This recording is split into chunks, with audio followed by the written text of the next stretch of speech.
how's it going, Diablo player? So I wanted to make a build without Lightning Spear, and there you have it. This is my life on hit, very tanky Chain Lightning guide. So this really makes you tank away everything. You can tank pit bosses, you can tank Infernal Hordes tier 8, you can kill Tormented bosses in seconds, you can kill Uber Lilith in seconds, you can do pit 1-on-1 very fast. But that being said, this is not a Lightning Spear build, so this is not top of the meta. Lightning Spear is still going to be significantly faster, but this is still fun, and personally I feel like it's very appealing visually and also from the audio perspective. Like these chain lightning explosions, they make a nice sound when they explode and they look pretty nice. So overall the build feels pretty nice, and if you're not in the very late game, you're not gonna notice so much of a difference to a legit meta Lightning Spear build there. So what are we doing in this build? We are using the Axial Conduit pants to shoot out as many chain lightnings as possible, and to make that happen we need a lot of resource, and for the resource we basically use a combination of life on hit and the Starlight aspect to gain a ridiculous amount of mana regeneration, so we are able to sustain like 10 to 12 chain lightnings at a time. As already been said, this build comes with a significant amount of survivability.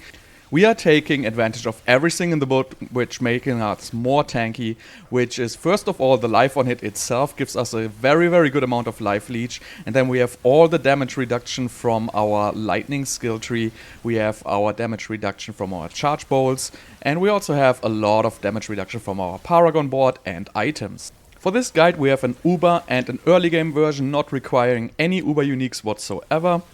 So as always you will find the link to the specific sections of this guide in the description down below, and you will also find the link to the planner for the Uber version and the non-Uber version there. And at the end I'm also giving you a comparison for a pit tier 101 in the Uber version and the non-Uber version, and you can really see there's not so much of a difference there. The skill tree and the Paragon is going to be the same for both build variants, just the items are going to be different. So now without further ado, let's go right into the skill tree.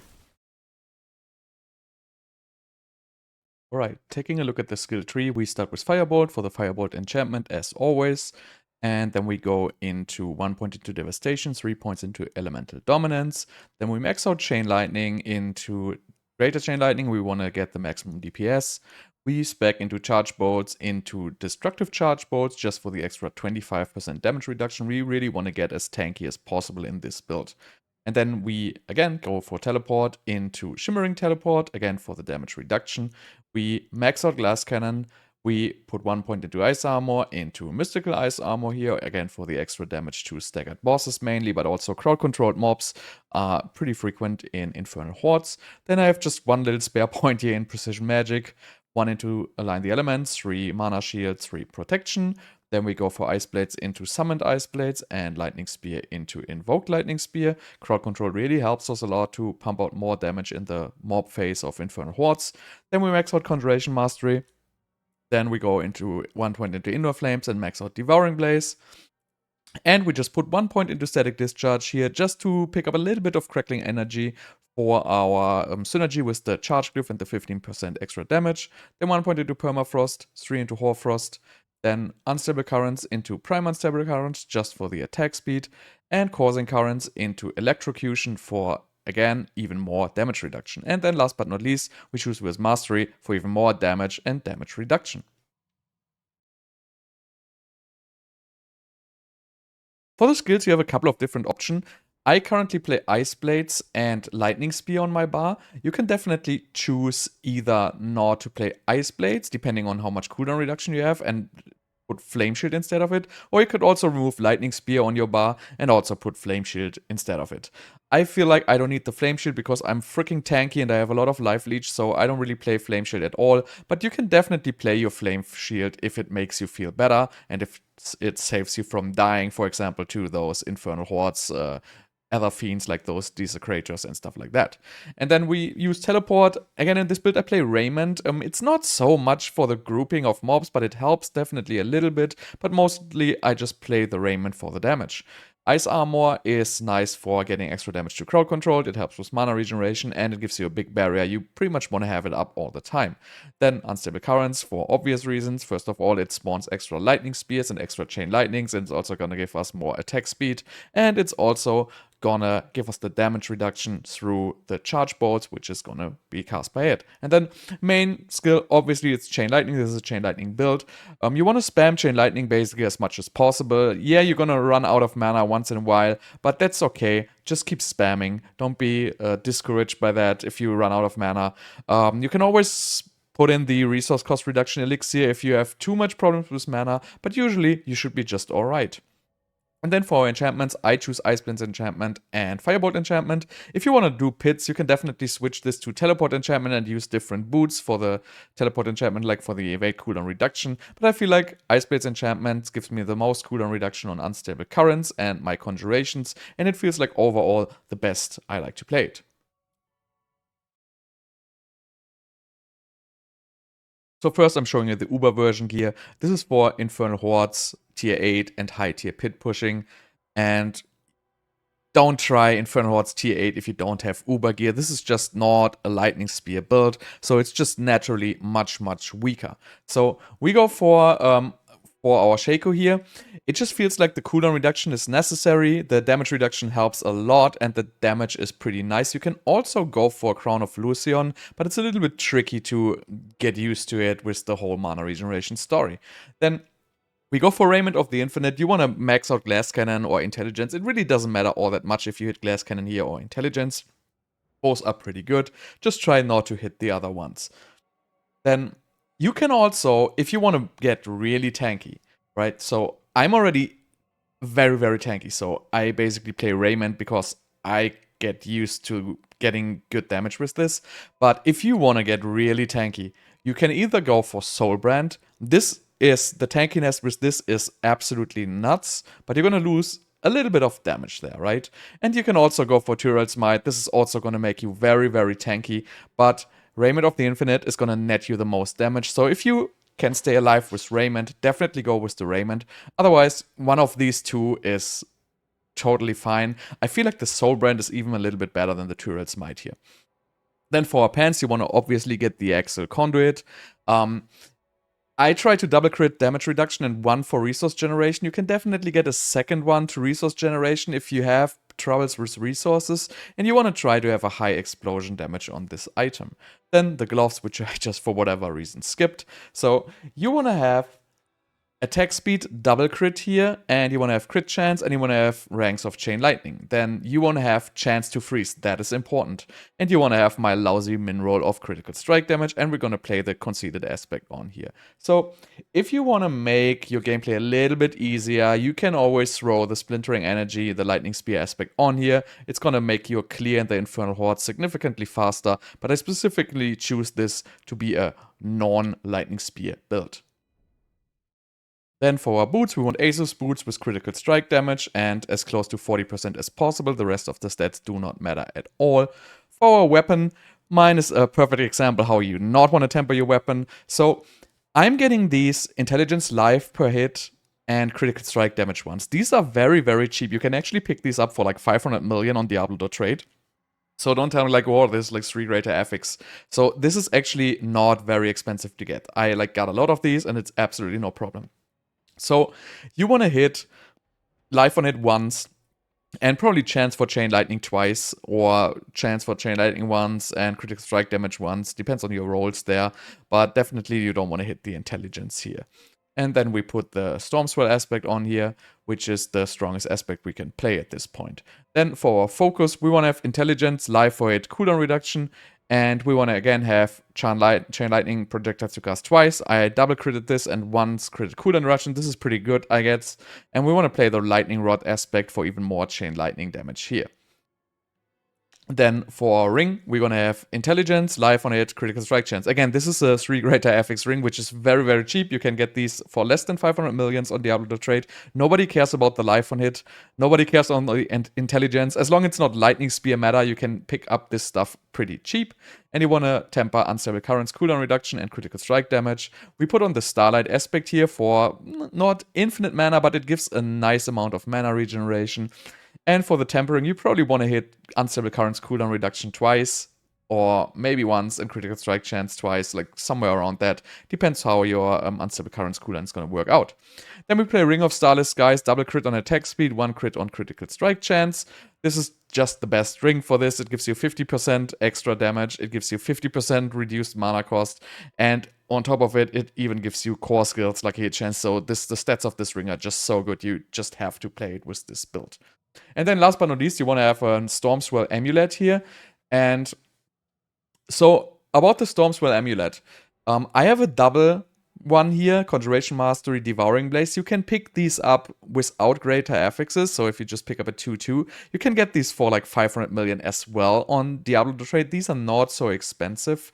Really don't sweat the greater affix there. You can absolutely buy this without greater affixes. If you only have a one passive on here, I would prefer the Devouring Blaze. So if you can get a +5 Devouring Blaze and then, for example, attack speed and % intelligence or something like that, or if you want to do like crit and, you know, put some crit damage on something else, then for that is absolutely no problem. It's just going to get you a little bit less damage. But if you have the cash in the bank, you can definitely buy these ones for around 500 million. And then you want to have unstable currents cooldown reduction minus a min roll as always, and critical strike damage. And again, we played the Stormswell aspect.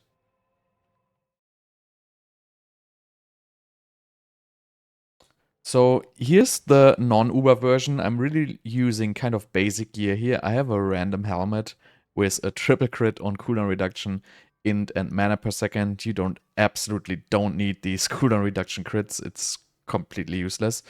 The armor tempo here is useless. You would want to have a life temper, and ideally you want to have the chance to freeze on lucky hit. And we play the Orange Herald here for the most amount of cooldown reduction on our unstable currents.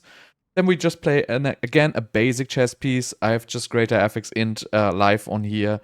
And we want 1 armor roll to get armor cap, then lucky hit, chance to freeze once again, and I pick +3 to Worms, which gives me a nice little passive life regeneration, which also regenerates our mana with the aspect of the Starlight, the Starlight aspect.